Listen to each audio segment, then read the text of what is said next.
quarta-feira da 25ª semana do Tempo Comum. Eu sou o Padre Pedro Paulo e começamos agora mais um programa, a Bíblia no Mundo de hoje. Não é cansativo, mas é importante recordarmos que este mês temos uma tarefa eclesial no Brasil: ler e compreender melhor a literatura de São Paulo expressa na carta aos Efésios. Creio que muitas paróquias, não sei se todas, mas muitas paróquias organizaram-se para que houvesse cursos, palestras sobre a carta aos Efésios. E no texto propaganda está lá o capítulo 4 da carta aos Efésios. Esta antropologia cristológica da nova humanidade em Cristo e na Igreja. Creio e quero lembrar que o melhor método para compreender a Escritura é, primeiramente, lê-la. E lê-la numa boa tradução. Traduções podem, e normalmente o fazem, interferir na nossa inteligência de um texto. Aliás, elas existem exatamente para isso, para ampliar, para incentivar, para aproximar aquilo que dista o leitor do texto.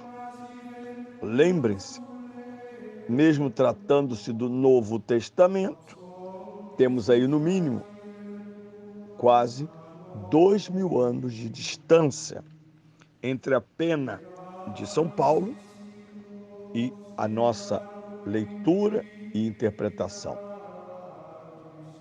Espero que todos, com curso ou sem curso, tenham buscado o tempo para ler a carta de São Paulo aos Efésios e a engajar-se em cursos online, por exemplo. Na minha paróquia, ninguém fez nada no mês da Bíblia, só levar a Bíblia na procissão, bater palma, etc. Enfim.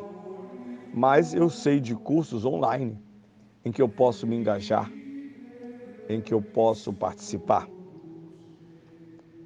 Eu, por exemplo, convido você, ouvinte, a se engajar no curso, 8 semanas de curso sobre a carta aos Efésios que estou ministrando, graças ao cuidado pastoral do pároco da comunidade de São Marcelino Champagnat, o padre Núbio Montenegro, que animou-me a fazer este curso bíblico sobre a carta aos Efésios, que vai transmitido todas as terças-feiras, às 18h30.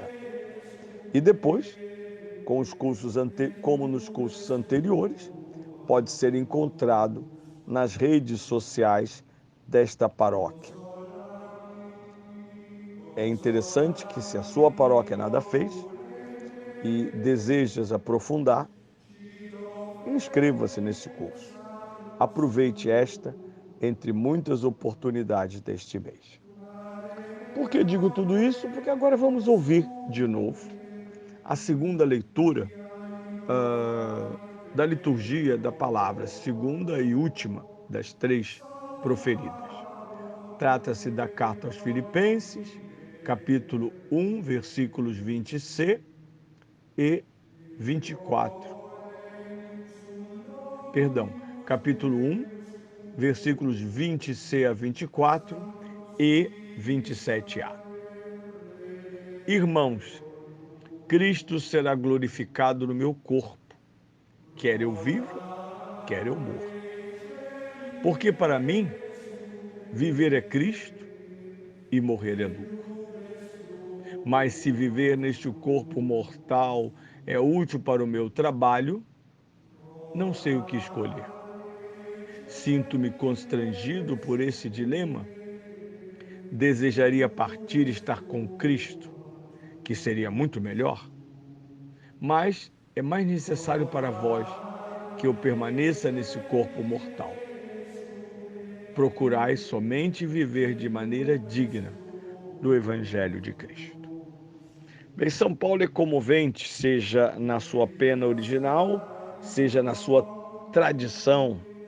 Lá no curso você vai ouvir falar disso, das 13 cartas de São Paulo, aquelas que os estudiosos nesse último século depreendem como cartas do punho paulino, por mais que ele não tenha escrito nada, porque na antiguidade os autores ditavam e depois corrigiam e assinavam.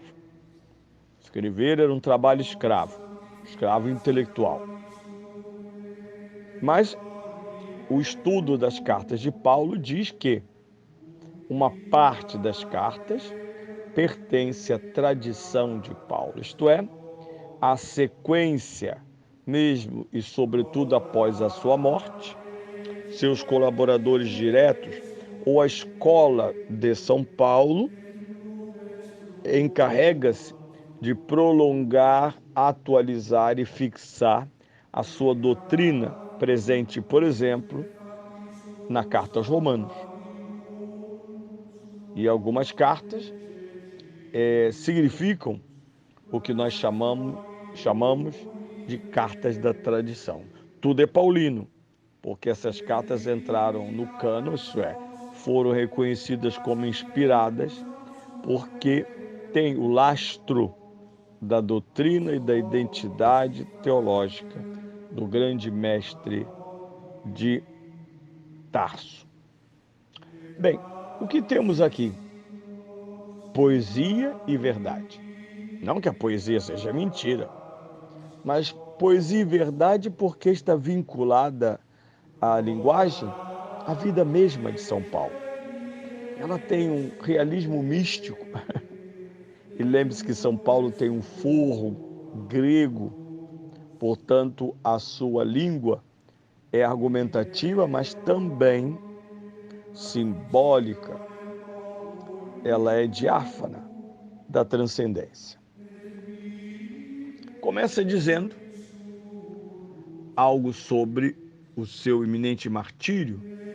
Cristo será glorificado no meu corpo, quer eu viva, quer eu morra.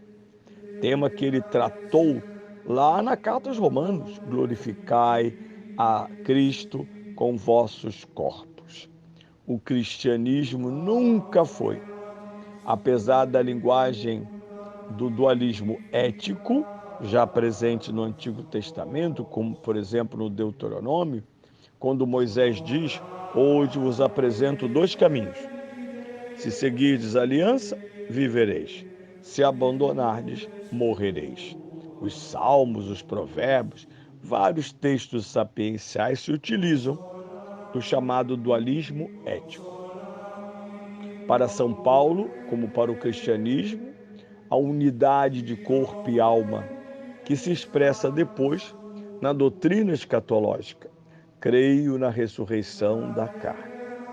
Mas batizados e convertidos a Cristo, nossa vida é, de novo, aquilo que foi preconizado em Gênesis 1, 24.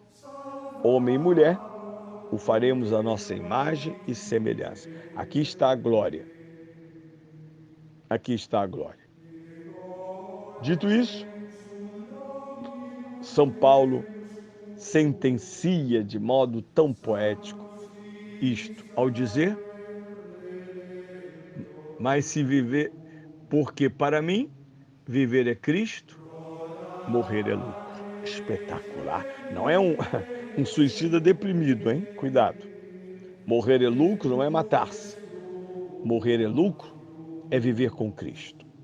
Que com a morte cristã, esta que ocorre depois do óbito de Cristo da sua Páscoa, ou melhor, da sua ressurreição, que a morte já é Páscoa, nós encontraremos, como ele diz, a Ele mesmo, para com Ele vivermos definitivamente.